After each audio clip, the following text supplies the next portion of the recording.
Hi, my name is Richard Humphrey, aka the Rollerdance Man. I like people to know me as the Rollerdance Man.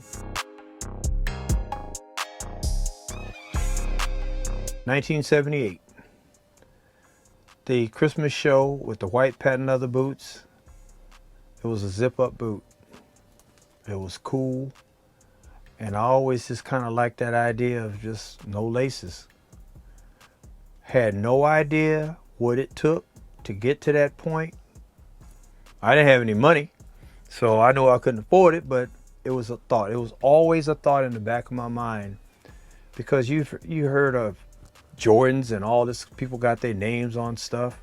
I thought, man, it would be kind of cool to have my own boot.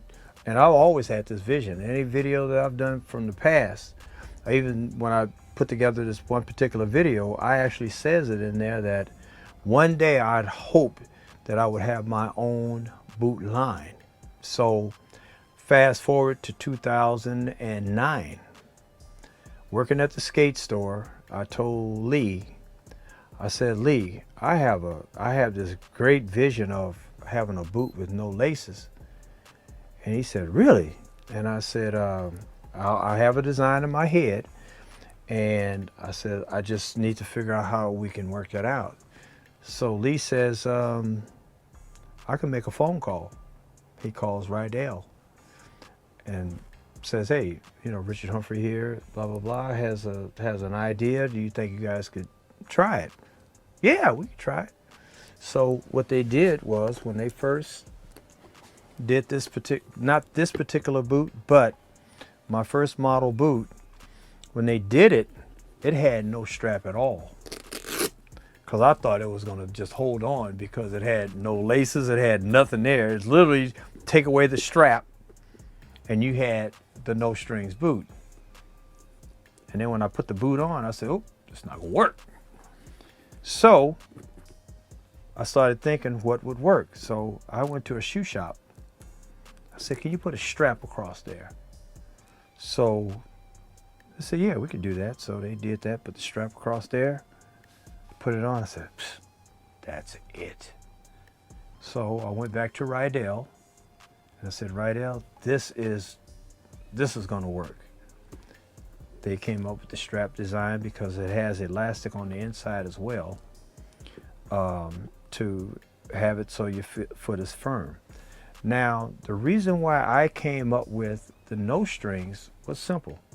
I watched skaters for years skate with the tongue hanging down. I thought that was cool. So the idea was, it's a loose fitting boot. It's not tied all the way up, it's halfway. So that did everything that I needed to do. It had all the pressure across the top of my foot. It felt good all the way around. And that's how the concept of the no strings boot became what it is today.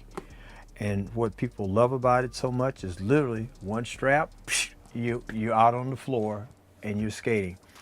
The interesting thing about it is the way that they designed it is that it has enough pressure to hold my foot in there without it even coming off, even if I didn't use the strap. That's the other thing that made it kind of cool.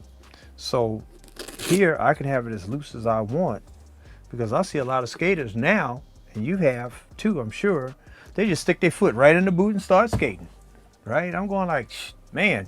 So when people talk about like walking on their ankles and stuff, broken ankles and stuff, I already know what that's all about. You walking on the side of the boot. Your ankles is not doing that, right?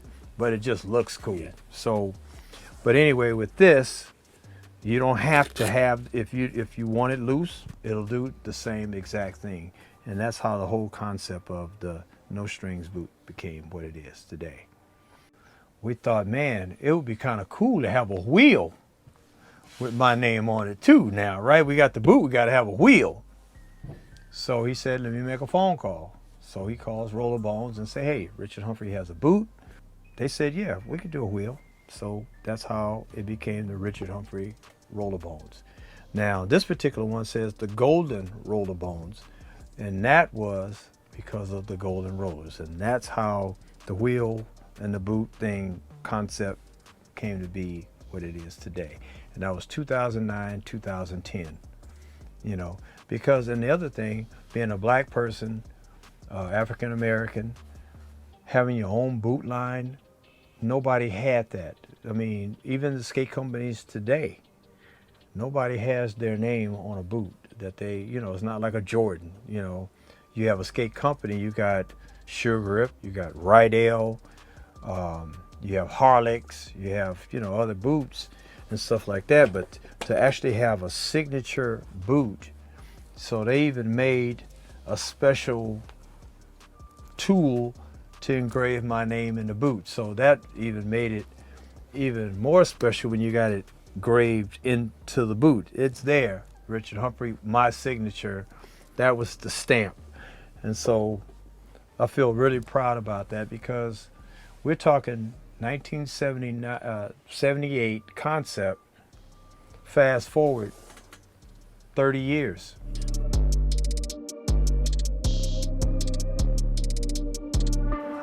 I see it expanding because now people don't look at roller skating the way they used to look at it. Before, it was just kind of a thing to do. Now it's a way of life. It's a form of exercise that you can do for 50, 60 years. Where it is now, it's healthy. It's healthy because it's worldwide now. That's what the pandemic did. It changed everybody's eyeballs now. So now, I remember when I went to Brazil in '81, it was like, man, it was just a few people that skated over there. You know, nobody really, skating was no big thing, you know. Now fast forward, it's all over the world. Africa, New Zealand, places that never talked about skating, and now everybody's doing it. So the pandemic did some great things. My only fear is that you're going to get people that will ruin it just because of a lot of selfishness. And if we can get rid of that part of it and just let skating just take its natural course, it'll be okay. But, and that's the only way it's going to be preserved. We can't just take our sport and just ruin it, you know, having all this animosity and reef between each other and territorial kind of thing, you know. If you do things the right way, then you don't have a problem. It's when you start going behind people's back and doing crazy things, you know, then you start causing rift. And then now nobody wants to do it. No, I'm not going to that party tonight, because all they're going to do is fight. Or all they're gonna do is get in the middle and do the slow walk all night. And we, you know, now we can't even skate or something like that, where it has to have a happy medium, you know. When I started doing my classes in the early 90s, actually late 80s, I just didn't have video or anything back then, but I did classes back in the late 80s, had small classes. Now fast forward 30 plus years, 40 years later now, I have to teach outdoors, which is a beautiful thing. So that's what the pandemic did. And what it really did, it brought a lot of races of people together. That is the most beautiful thing about it now. So it's not a black thing no more. You know, everybody's doing it. So you can't just say it's a black thing. So that's why we frown when they say, oh, no skating. It was like, well, darn, everybody skates. You know, so it's not just us, it's them. It's them over there. You know, I have a lot of Asian people in my class now, a lot of them. So when they dance with me, they ain't no black or white, right? We just having fun. We just breaking off moves. We ain't saying, oh man, that's a black move, man, that's a white move, right? No, we don't have that at all. That's what skating has done. It has brought a lot of people together that you would have never met. I mean, to meet people from all over the world. So, and the beautiful thing, like when I went to Spain, was that these people knew me. They literally like knew me when I got there. It's like, man, been watching you for years. It's like, man, you be doing this. It's like, really? You know, that is a beautiful thing that people, you know you like that. I have all this knowledge. it doesn't do me any good if I can't share it with somebody else. If I can't help change somebody's life a little differently, then what's the point of me doing it? So the upside to it is that a lot of people come to me and say, Richard, you changed my life. How did I change your life? You know, skating has given me a peace of mind. Skating is huge right now, right? But you know what? It's not the skating. It's the dance. Everybody's dancing now. Richard Humphrey 2022 is probably busier than Richard Humphrey did 1979. Because now people follow me. They are they're doing things that that help them in life, and through my content, it has brought a lot of people together. And so what I started in the late 80s, teaching early 90s, now has gone full circle because I've outgrown my spaces now. 10 or 12 now to hundreds of people at a time teaching.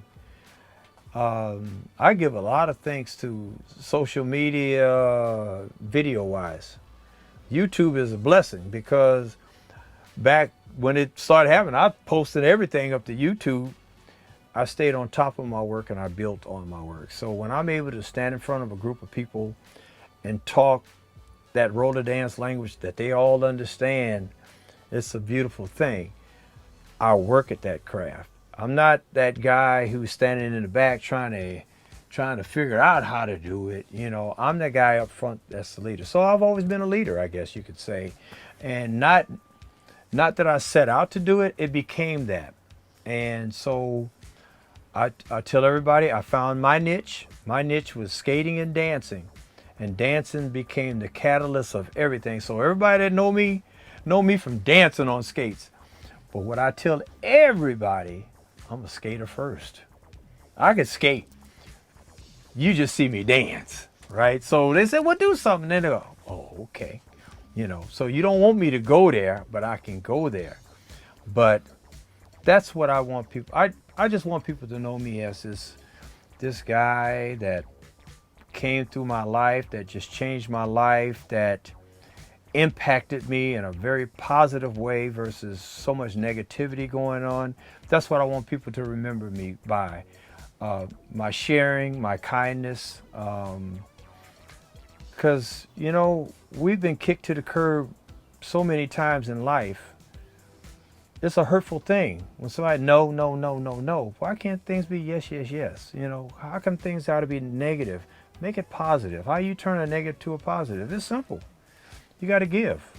You got to be given. You got to be willing to give of yourself and to give back to other people. So a lot of the comments that I read are beautiful. They said, thank you for giving back the things that you've learned. You know, thank you for sharing your knowledge with us today.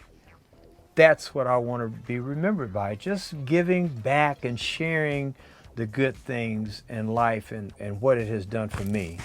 You know, I'm not a millionaire, I'm not a billionaire or none of that kind of stuff.